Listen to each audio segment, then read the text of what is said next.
بسم الله الرحمن الرحیم. الحمد لله رب العالمین و الصلاة والسلام على سیدنا محمد و على آله و صحبه اجمعین و من تبعهم باحسان الى یوم الدین. اما بعد، بینندگان عزیز و گرامی شبکه جهانی وصال حق، السلام علیکم و رحمت الله و برکاته. در خدمت شما بزرگواران هستیم با قسمتی دیگر از مجموعه برنامه‌های دیدار ویژه که امیدواریم این دیدار نیز مورد پسند شما عزیزان قرار بگیره.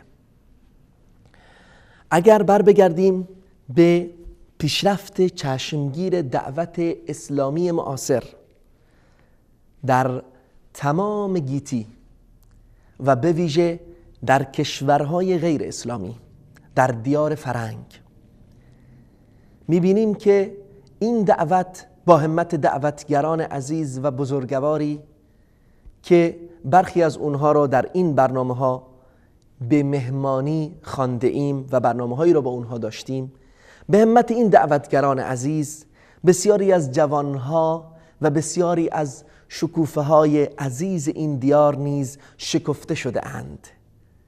بسیاری از جوانهایی که حقیقت دین مبین اسلام را درک کرده اند و این دین را با جان و دل پذیرفته اند و بیش از من و شمای مسلمان، من و شمای مسلمان زاده، من و شمایی که الفبای زندگی رو شاید با اسلام آموختیم و یا در اسلام آموختیم، بیشتر از من و شما دین مبین اسلام رو تطبیق میدند. بیشتر از این شما عزیزان رو منتظر نمیگذارم. امروز نیست در خدمت یکی از این هدایت یافتگان، یکی از این جوانه‌های زیبای دیار فرنگ هستیم که به دین مبین اسلام مشرف شدند. در خدمت برادر بزرگوار استاد عزیز لوکاس غوت فوکس از آلمان هستیم. استاد لوکاس، خوش آمدید به برنامه خودتون. برادر لوکاس، قبل از هر چیز خودتون رو لطف کنید برای بینندگان ما معرفی بکنید، اینکه شما کی هستید، از کجا هستید. اخوكم لوکاس غوت فوکس. بنده لوکاس غوت فوکس هستم، از کشور آلمان. 24 سال سن دارم و از شهر برمن در شمال آلمان هستم و در دانشگاه برمن در رشته اقتصاد درس میخوانم. علوم الاقتصاد. یعنی شما اقتصاد میخونید اونجا دیگه؟ نه. بله. خب برادر لوکاس، طبیعتاً هر کسی که به دین مبین اسلام مشرف میشه، از ادیان دیگه به این دین میاد، یک سری اسبابی هست و یا یک داستانی به هر حال برای این گذر و این تغییر و تحول در زندگی وجود داره. اگر شما هم لطف کنید برای بینندگان ما داستان تغییر عقیده و یا هدایت خودتون رو توضیح بدید. بارک الله فیکم. اولا الناس قبل از شروع این را بگم که مردمی که در اروپا و در کشورهای غربی زندگی میکنند بیشترشان ملحد و بیدین هستند. بیشتر مردم بخصوص در قسمت غرب اروپا ملتزم به دین مسیحی نیستند، بلکه تقریبا ملحد هستند. من نیز در خانواده غیر ملتزم به دین بزرگ شدم. لكن الانسان العاقل يبدا اما انسان عاقل به عقل خود برمیگرده و میاندیشه. سوالهایی به ذهنش خطور میکند که جواب آن را در بیدینی نمییابد. الجواب او الاجوبه عليها من الالحاد. من نیز زمانی که در سن 17 سالگی بودم سوالهای مهمی به ذهنم می آمد. لماذا انا موجود في العالم؟ چرا من در این دنیا هستم؟ هدف از زندگی من چیست؟ بعد از مرگ چه خواهد شد؟ این سوالها در مغزم بود و از ذهنم بیرون نمیرفت. ابت ان تخرج هكذا.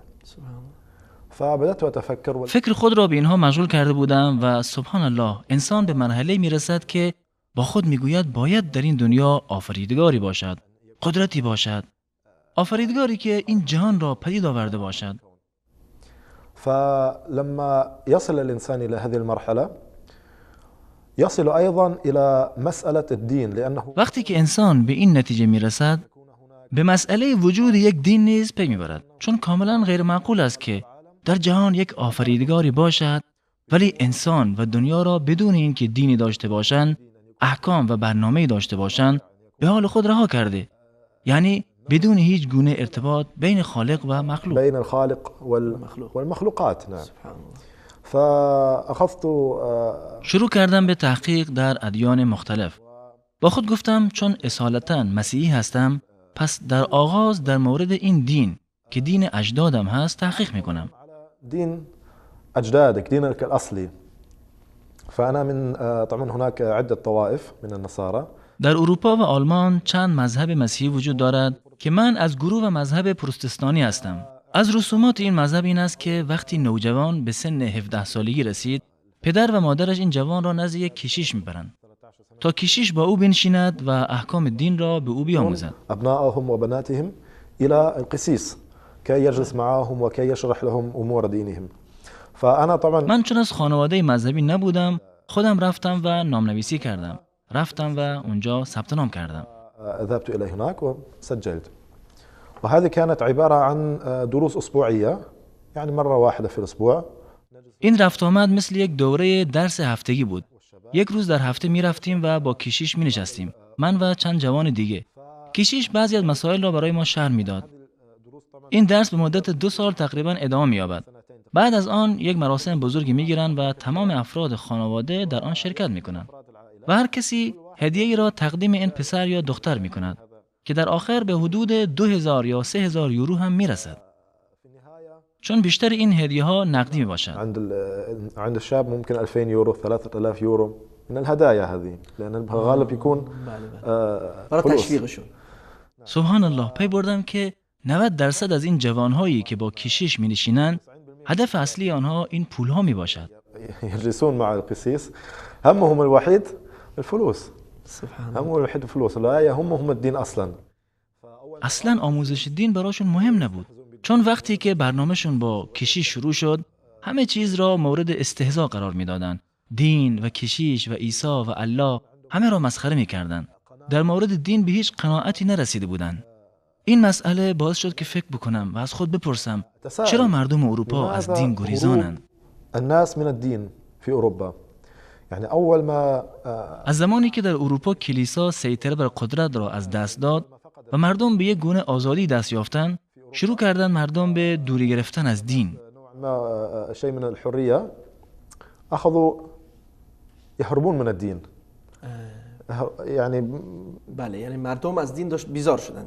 نعم. بله، حتى وصلنا إلى تا اینکه اروپا به این مرحله کنونی رسید. في أوروبا. فبدأت أتفكر لماذا الدين به النصراني فکر افتادم چرا مسیحیت نمیتواند مردم را در یک چارچوب دینی قرار دهد؟ چون چیزی که مشخص بود این بود که این دین قناعت کننده نبود. الظاهر أن هذا الدين غير مقتنع. بله، اونها رو نمیتونه قانع بکنه در واقع. نعم. بله، بدأت أتفكر أكثر في ذلك در همان حالی که به این موضوعات فکر میکردم، انجیل کتاب مقدس را نیز مطالعه میکردم. فهناك تناقضات واضحة جدا. تناقضات خیلی واضحی در آن یافتم. از عقیده که اصل و بنیه هر دینی هست شروع میکنیم. در دین مسیحی عقیده مشخصی وجود ندارد. من برای دین مسیحیت احترام قائل هستم، ولی عقیده دین آنها مشخص نیست. اگر به عقیده آنها در مورد تثلیث نگاه کنیم، میبینیم آنها صراحتاً میگویند و در انجیل هم نوشته شده که پروردگار فقط الله یکتا هست. اما در عقیده آنها پدر و پسر و روح القدس وجود دارد. تناقض وجود دارد. در انجیل نوشته شده چیزی مثل این آیه، چون انجیل از جانب الله سبحانه و تعالی نازل شده است. به همراه الله پروردگار دیگری را نطلبید. اما مسیحیان امروزه به کسانی دیگر توسل می‌جویند و عبادت می‌کنند. مریم را عبادت می‌کنند، عیسی را عبادت می‌کنند و حتی کسانی دیگر را. تناقض بسیار آشکاری وجود دارد. هناك تناقض واضح جدا در عقیده. بله، در عقیده.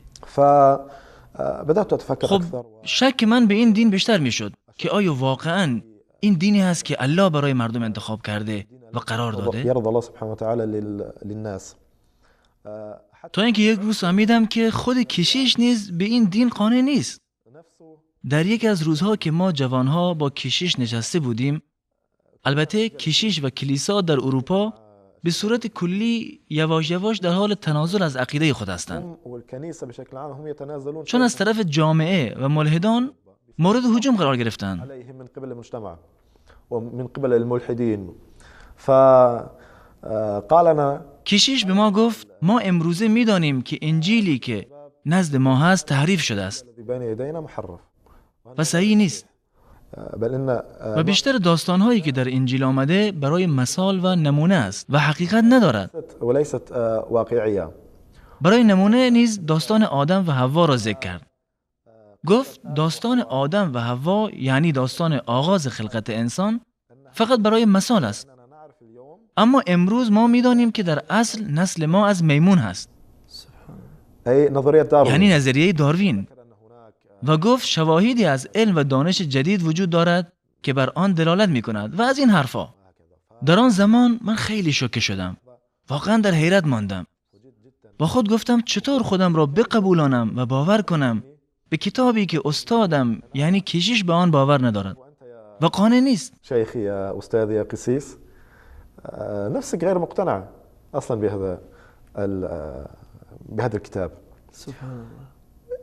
چطور میتوانم این کتاب را برنامه زندگیم قرار دهم؟ نمیتوانم. من بعد از آن این کلاس ها را نیمه تمام رها کردم. هذه الدروس لكن القناعة أن هناك ولی در درون خود به این قناعت رسیده بودم که حتما یک دینی وجود دارد که الله متعال از آن راضی است.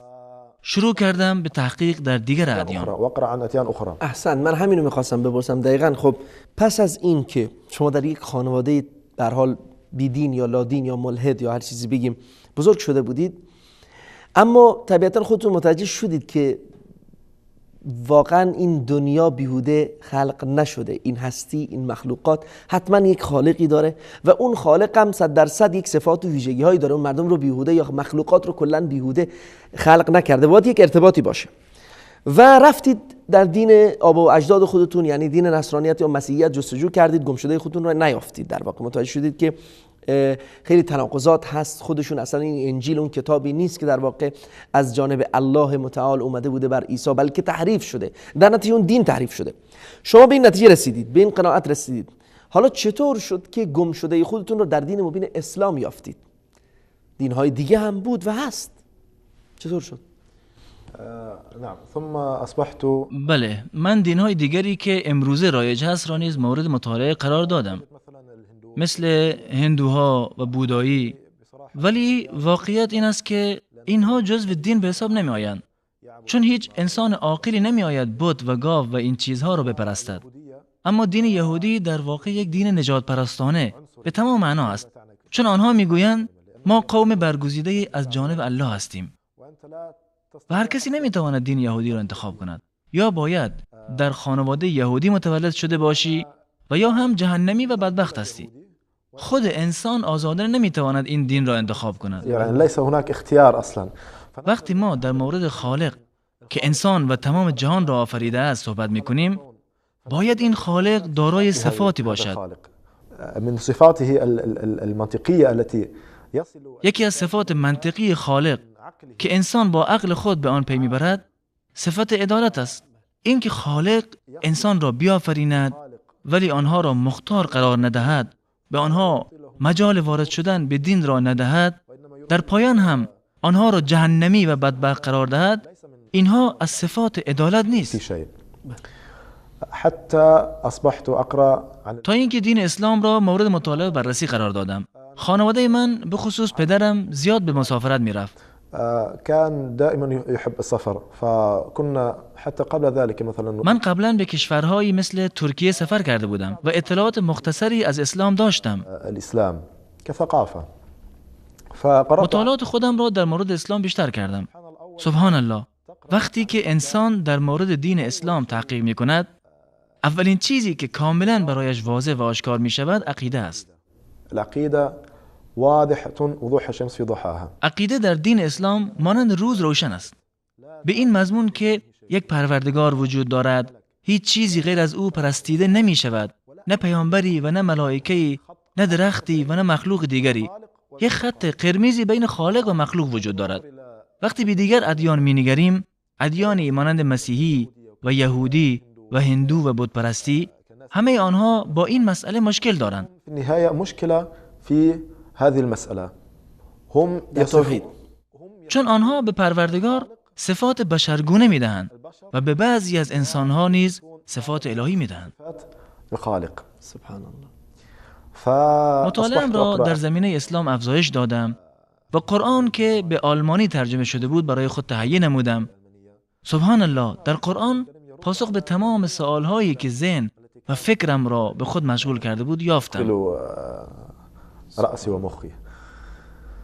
تقریباً به یک مرحله رسیده بودم نزدیک به 3 سال که مطالعه و آشناییم با اسلام بیشتر شده بود و یواش یواش و مرحله به مرحله دین اسلام را بیشتر قبول می کردم، تا جایی که بعضی روزها نماز می خواندم، روزه می گرفتم و عبادت ها را تجربه می کردم. اصلي يوما ثم اصوم يوما اجرب. فحتى يعني در ابتدای مرحله سفرم به سوی دین اسلام با خود می گفتم تو چیزی را از دست نخواهی داد، چون اسلام تو را از ادامه زندگی طبیعت باز نمی دارد. لأن الإسلام سبحان الله لا يمنعك من أن تعيش حياة طيبة. در حالی که ادیان دیگر تقریبا همه خوشی‌های زندگی دنیایی را بر تو حرام می‌کند، در حالی که اسلام تنها چیزی را بر تو حرام می‌کند که به ضرر تو باشد. برای همین با خود می‌گفتم چیزی را از دست نخواهم داد، حتی اگر فرض کنیم که پروردگاری وجود نداشته باشد، جهان آخرتی نباشد و زندگی انسان با مرگ پایان یابد، بازم انسان با پیروی از اسلام زندگی خوبی خواهد داشت و هیچ ضرری نکردیم. ولی مشکل واقعی زمان پیدا می شود که انسان بدون قبول دین اسلام و بدون شناخت خالق از این دنیا برود و برعکس گمان این انسان خالق وجود داشته باشد و جهان آخرت باشد. اینجاست که شخص خسارت دیده و با مشکل مواجه خواهد شد. در ابتدا این افکار به ذهنم می آمد و باعث شد که قناعتم به اسلام بیشتر شد. سبحان الله. خب در این مسیر حالا شما مقتنع شدید به دین مبین اسلام، موانع دیگه ای مثلا نبود از این که شما رو باز بداره در انتخاب این دین؟ مثلا خیلی از مسلمان ها معتقدن که انسان وقتی ملتزم شد، پایبند به دین شد، یا اصلا مسلمان واقعی بخواد بشه، خب شاید دیگه نمیتونه خوب زندگی بکنه. شما که گفتید واقعا به این اشاره کردید که اسلام مانع خوش زندگی کردن یا خوب زندگی کردن نیست، اما خب خیلی به این در واقع تصورشون این گونه است که آقا اسلام باعث میشه که تو باید گوشه‌گیر بشی، همیشه کنج مسجد باشی، نمیدونم با خانواده نباشی، نمیدونم با دوستات دیگه نگردی، نمیدونم خوب نپوشی، خوب نخوری، نمیدونم هزار یک مشکلات دیگه. آیا در تصور شما چون چیزی نیومد؟ آیا اصلا چون چیزی اتفاق افتاد در واقع برای شما؟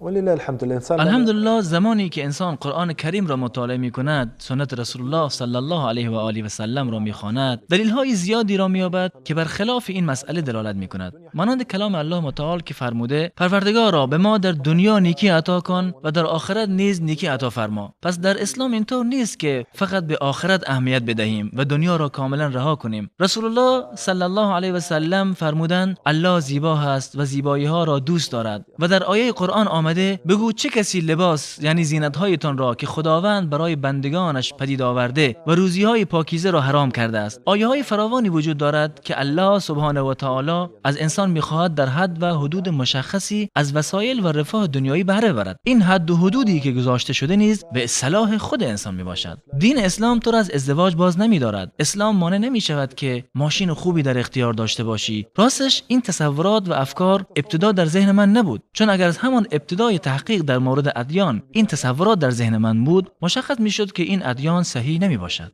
تتعرف على الدين ثم تعرف انه ليس بصحيح. بله، یعنی پس از اینکه مطالعه کردید متوجه شدید که الحمدلله این گونه نیست. خب شما در این مسیرتون پس از هدایت با مشکلاتی مواجه نشدید از طرف خانواده‌تون، از طرف جامعه، از طرف خلاصه موانع و مشکلات و سختی‌هایی در پیش راه شما نیومد؟ حتی طرف نفس خودتون به هر حال؟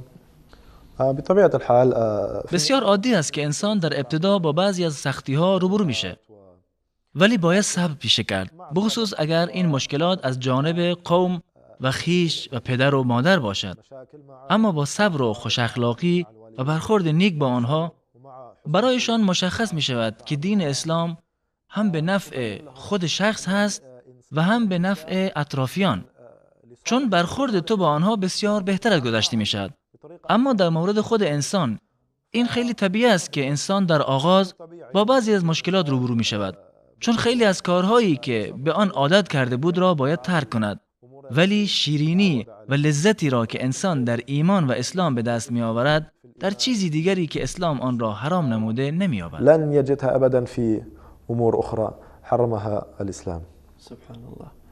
من به شما تبریک میگم. واقعا این در واقع ما این رو یک تولدی دوباره میدونیم برای انسان، چون واقعا انسان وقتی که میفهمه و درک میکنه که چگونه الله خودش، پروردگار خودش، خالق خودش، محبوب ترین کسب انسان، محبوب ترین وجود به انسان در واقع الله متعال رو چگونه با اون رابطه برقرار بکنه، رابطه ناگسستنی، رابطه ای که با عظیمترین، با برترین هستی الله متعال، تمامی قدرت ها، تمامی عظمت ها، تمامی جبروت ها، تمامی کبریا ها از آن الله متعال است. من واقعا تبریک میگم به دوست عزیزمون لوکاس.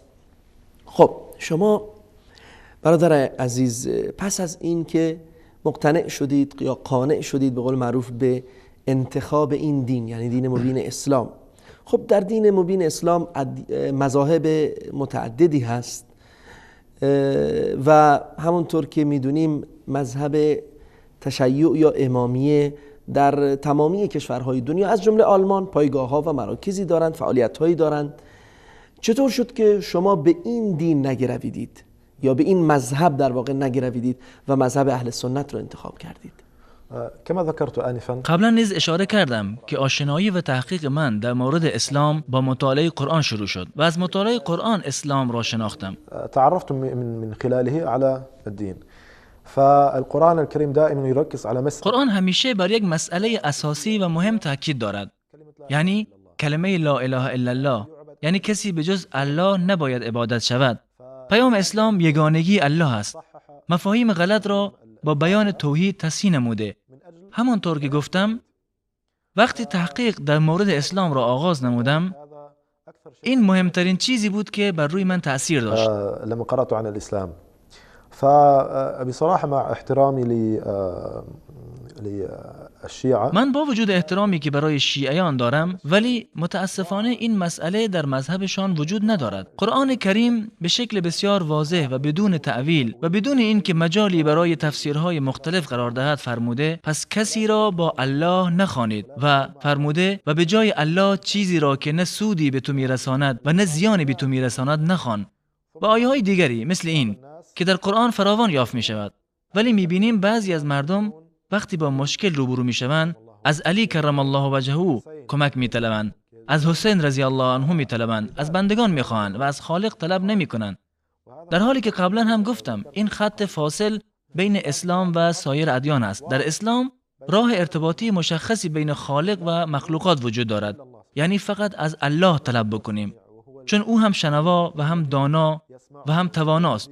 او کسی است که دعای ما را میشنود و مشکلاتمان را درمان میکند. اما انسان‌هایی که از آنها دعا میطلبند خودشان فقط بندگانی از بندگان الله هستند. آنها در مقابل الله هیچ چیزی نیستند. البته این حرف به خاطر کم کردن مقام و منزلت آنها نیست، بلکه این بزرگان از احترام برخوردارند. این یک مسئله. جانب ثانی ان الاسلام في الحقيقه والقرآن. اما مورد دوم این که اسلام و قرآن انسان را از زندگی طیب و خوب باز نمی دارد. رسول الله صلی الله علیه و سلم همیشه تبسم بر لبانش بود و از نیکی ها و خوبی های دنیا بهره می برد. طیبات حیات الدنیا. ثم نجد كثير من الشیعه، اما بسیاری از شیعه ها را می بینیم که همیشه و در طول سال غم و اندوه بر چهره دارند. همیشه گریان هستند، با وجود این که این گریه ها چیزی را تغییر نمی دهد. چیزی تغییر نمی کند. منظورم این نیست که ما نباید مصیبتی که به سیدنا حسین در کربلا رسیده را به خاطر بیاوریم، ولی اسلام برای این نیامده که ما همیشه در غم و اندوه باشیم و شب و روز گریه سر دهیم. بكاء الليل والنهار. فهذا نوعا ما این حالت برخلاف آن چهره است که از اسلام در ذهنم نقش بسته و اصلاً به گرویدن به آن فکر نکردم. وبالتالي لم افكر بها. اضف الى ذلك، این را نیز اضافه کنم که در مذهب شیعه انسان خودزنی می کند و حتی با شمشیر و بقیه چیزها بر جسم خود می زند. این کارها کاملا با دستورات دین اسلام مغایرت دارد. کاملا واضح و مشخص است و احتیاج به هیچ توضیح و تفسیری نیز ندارد. یعنی هیچ شکی دیگه جای هیچ دو شکی شک در واقع نمیمونه وقتی که شما مثلا الان 3 مورد رو ذکر کردید. یه قضیه توحید بود، به قول خودتون این قضیه مفصلی هست، در واقع اساسی هست تو این قضیه که باعث شد چون شما وقتی که ادیان دیگه رو حتی ترک کردید به خاطر همین قضیه اشکالتون در قضیه توحید بود، یعنی یکی از مهمترین اسباب و واضح نبود، به قول شما شفاف نبود قضیه توحید در اون ادیان.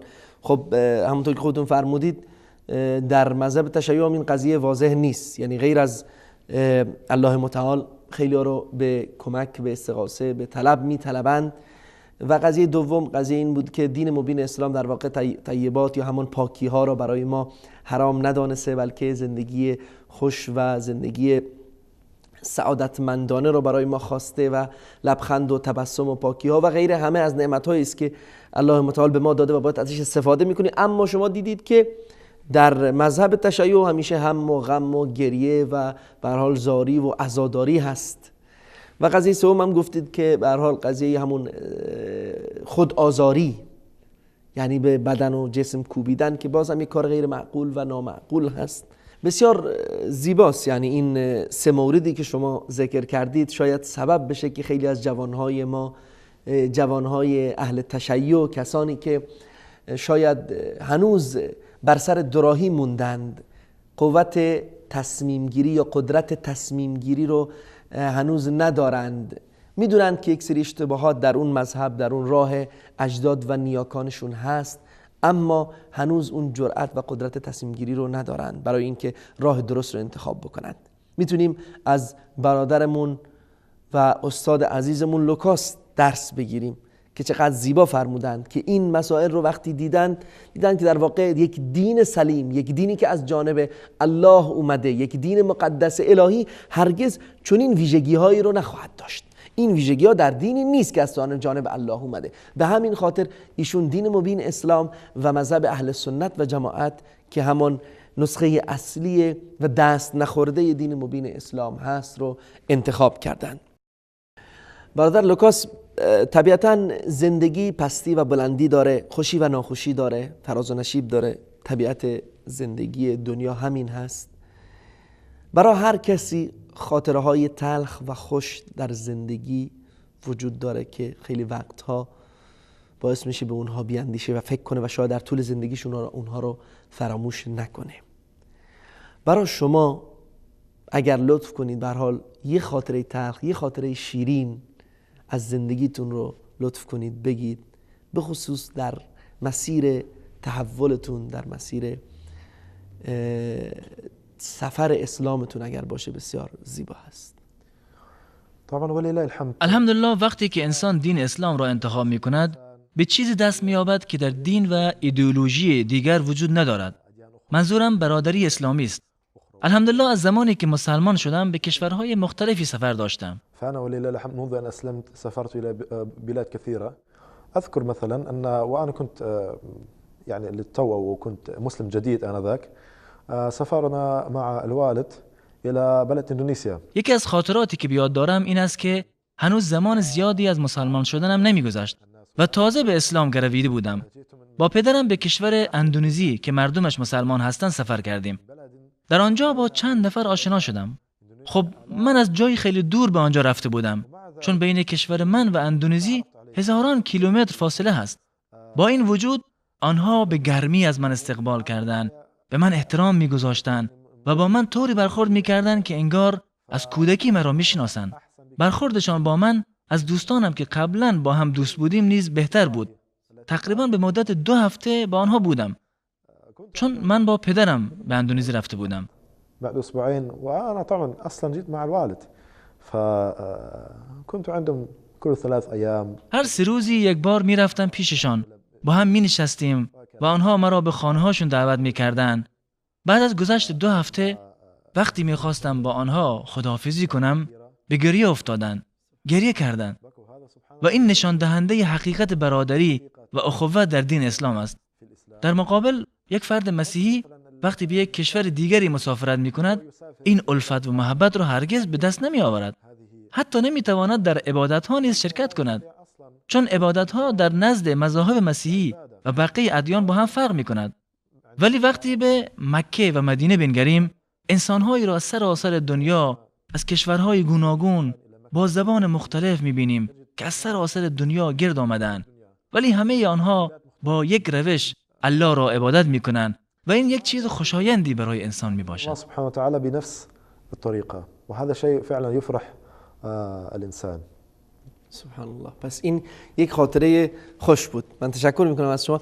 فقط شما به هر حال در مورد پدرتون یا سفری که با پدرتون داشتید به این قضیه اشاره کردید. من اجازه میخوام از شما یکم به زندگی خصوصی شما داخل بشم. پدر مادرتون مسلمان نشدن؟ از خانوادهتون کسی اسلام نیاورده؟ لا. نه، مسلمان نشدند. هدایت از جانب الله سبحانه و تعالی می باشد. انسان همه تلاش خود را به کار می برد و با دیگران با حکمت و گذشت صحبت می کند و به راه الله سبحانه و تعالی دعوت می دهد. این چیزی است که بر عهده ماست و از الله متعال مسئلت دارم که دلهایشان را برای قبول اسلام وسیع گرداند. آمین آمین. جزاک الله خیر.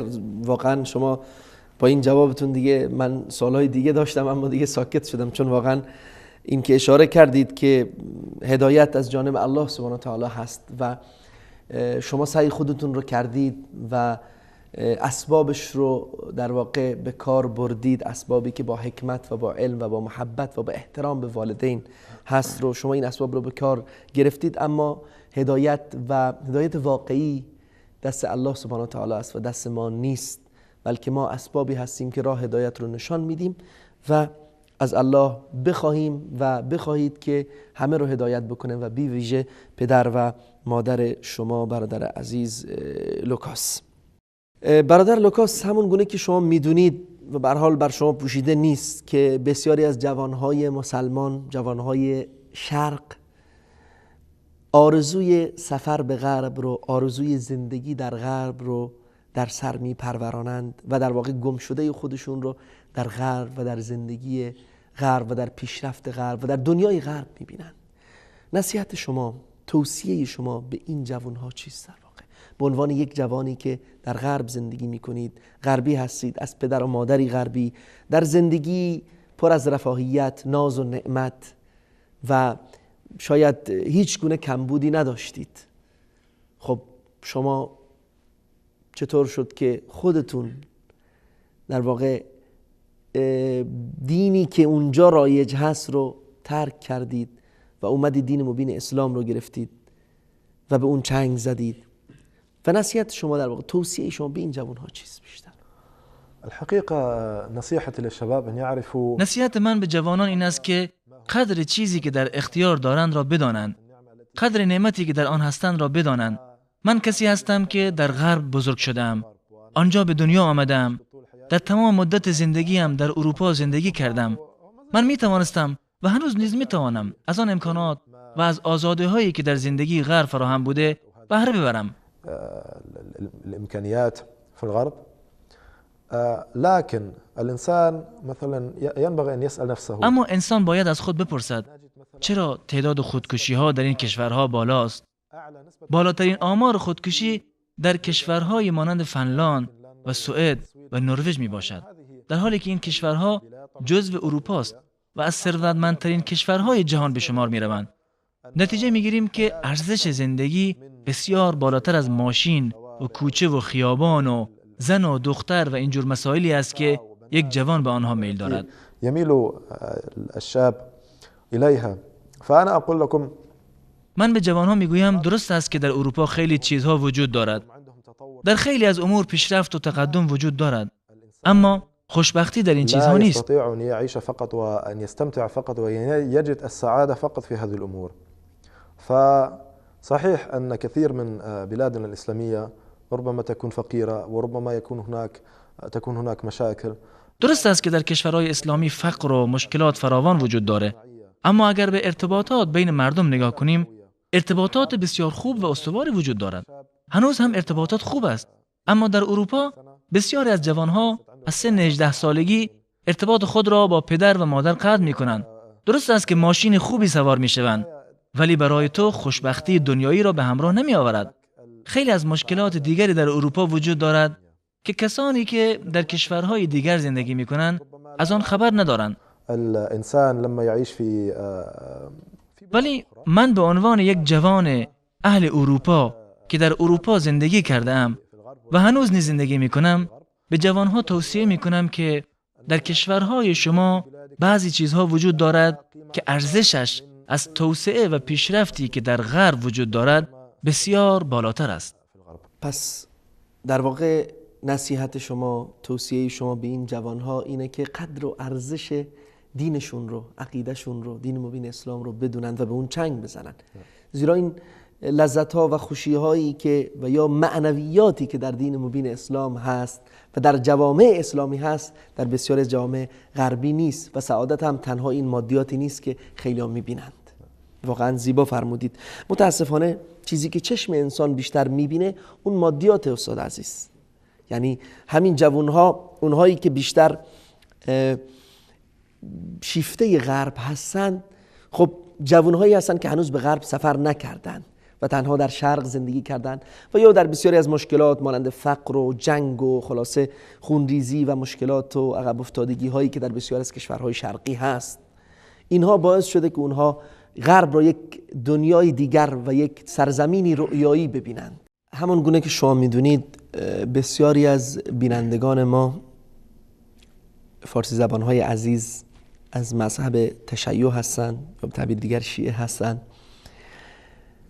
توصیه شما به این عزیزان چیه به عنوان یک تازه مسلمون و کسی که دین اسلام رو و مذهب اهل سنت رو انتخاب کردید؟ توصیه شما به این عزیزان شیعه چیه؟ نصیحت من به شیعیان این است که عقل خود را بیشتر به کار بگیرند، چون الله انسان را از بقیه موجودات برتری داد و به او عقل ارزانی داشت. پس شایسته است که انسان از این نعمت عقل خود استفاده کند، چون هر انسانی در روز قیامت تک و تنها در محضر پروردگار خود خواهد ایستاد. هیچ کسی وجود ندارد، نه شیخ و نه ملا، هیچ کسی نیست که از او دفاع کند. الله سبحانه و تعالی در قرآن به صورت آشکار و واضح بیان نموده است که مناسب نیست انسان از کسی به جز الله یاری و مدد بطلبد. بأحد سوى الله سبحانه وتعالى. فصحيح احترام آبا و اجداد و پدر و مادر واجب است، ولی آنها نیز بشر هستند و اشتباه میکنند. پس شایسته است که انسان خودش بیاندیشد و فکر کند آیا واقعا این راه درست است؟ آیا روش رسول الله صلی الله علیه و سلم نیز این گونه بوده؟ آیا روش علی نیز این گونه بوده؟ آیا حسین رضی الله عنه به خاطر این چیزها جان خود را فدا نمود؟ اگر انسان فکر خود را به کار ببرد، ان شاء الله به جواب صحیح دست خواهد یافت و میفهمد که اسلام دین توحید کامل است و توسل به مرده و این امور در آن وجود ندارد. راحت ترین راه این است که بیننده محترم دو دست خود را بالا ببرد و دعا کند و از الله بخواهد که راه حق را برایش آشکار نماید. اگر این کار را انجام دهد، هیچ چیزی را از دست نخواهد داد. ان يبين له الحق لن يخسر شيئا. من سپاسگزارم از شما و از این توصیه شما. امیدواریم که بینندگان عزیزمون، برادران و خواهران محترمی که به هر حال شیعه هستند و اونهایی که به ویژه اونهایی که اهل مطالعه و تحقیق و بررسی هستند، نصایح و توصیات برادر عزیزمون لوکاس رو با جدیت بهش توجه بکنند و انشالله بهش عمل بکنند. زیبا فرمودند که اصلا به هر حال هیچ ضرر نمیکنه انسان از اینکه دستشو بلند بکنه و از الله بخواد که اون رو به راه حق و به راه درست هدایت بکنه. و قبل از اون هم زیباتر فرمودند هنگامی که گفتند که خواهش میکنم فقط عقلهاتون رو به کار بندازید. این واقعا نعمتی که الله متعال به ما عطا کرده، نعمت عقل، نعمت بسیار عظیمی است که ما باید درست از اون استفاده بکنیم، همونطوری که شما استفاده کردید. استاد عزیز، ظاهرا شما به 5 زبان دنیا هم ماشاءالله مسلط هستید، زبان علاوه بر آلمانی، حالا زبان آلمانی، زبان انگلیسی، فرانسوی، عربی و همچنین زبان شیرین فارسی. حالا تقریبا در پایان برنامه هستیم، لحظات پایانی برنامه. من دوست دارم که شما چند جمله با زبان فارسی رو به هر حال صحبت بکنید، با زبان فارسی چند جمله صحبت بکنید و خطاب به بینندگان عزیز و سفارش شما، توصیه شما به بینندگان عزیز شبکه جهانی وصال حق رو با زبان خودشون، زبان فارسی بگید. برادران و خواهران عزیز، اولا طبعا ما فارسی از برادران افغان یاد گرفتم، زیاد تماس داشتم که افغان‌ها رفیقای بسیار نزدیک و عزیز داشتم و همینطور یاد گرفتم طبعا به لهجه دری. نصیحت من برای شما عزیزان اولا این است که برای نفرها که مسلمان تولد شدن که بفهمند که این بزرگترین و کلانترین نعمت است که خداوند متعال برای انسان نصیب میکنه. انسان فقط تصور میکنه که خدا نخواسته یکی از فامیلش، برادرش، پدرش، مادرش فوت میکنه، مسلمان نبوده. قرآن عزیز واضح برای ما میگه که ما حتی دعا کردن ناجایز است. بله. چون که غیر مسلمان بودن و از دنیا رفتن. نال انسان فقط یک دقیقه بشینه و تصور کنه چه قسم است. اگر برادرت فوت میکنه، پدرت فوت میکنه، تو حتی نمیتونی دستایت بالا میکنی برایش، بسیار سخت است. نال انسان که از یک فامیل مسلمان است که کل افراد فامیل مسلمان هستند، باید بفهمه که یک نعمت بسیار بزرگ است که خداوند برایش نصیب کرده. نصیحت دوم این است که به صورت عموم انسان باید همیشه کوشش کنه که دین خود از قرآن عظیم شان و از زندگی پیامبر صلی الله علیه و سلم بگیرد. ما مسلمان، ما شما بشر هستیم، مولا هم بشر است، آخونده هم بشر است، کلگی اشتباه میکنه. انال او که اشتباه میکنه مانع نداره که اسلام غلط است یا که نمی اشتباه در خود اسلام است. بنان انسان باید در خود قرآن عظیم شان سعی کنه، خودش فکر کنه. خداوند برای ما و شما به فضل خدا عقل نصیب کرده. انال انسان باید خودش از این عقل استفاده بگیره. خودت فکر کن آیا این واقعا درست است؟ آیا این چیزی که پدرم شاید میکنه درست است؟ چون که او هم بشر است و او هم اشتباه میکنه. مانند که پیشتر گفتم، روز قیامت هر انسان با خودش پیش میشه پیش خدای متعال. ما پیش میشم، تو پیش میشی، شما پیش میشم، هر کس به خودش پیش میشه. انال هر کس باید به خودش جواب بده. انال انسان در نمو لحظه نمیتونه بگه ولی فلانی کس برای محمد رو گفته، مولا برای محمد رو گفته، تو خودت یک عقل داری، چرا از استفاده نگرفتی؟ چرا یک دفعه پرسان نکردی که آیا این چیز که ما میکنیم درست است یا نیست؟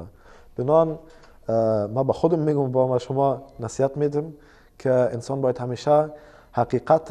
همیشه باید کوشش کنه که حقیقت پیدا میکنه. خدا مهربان است و مهربان است که انسان که دستایش بلا میکنه و دعا میکنه که الهی برای ما راه درست نشان ده.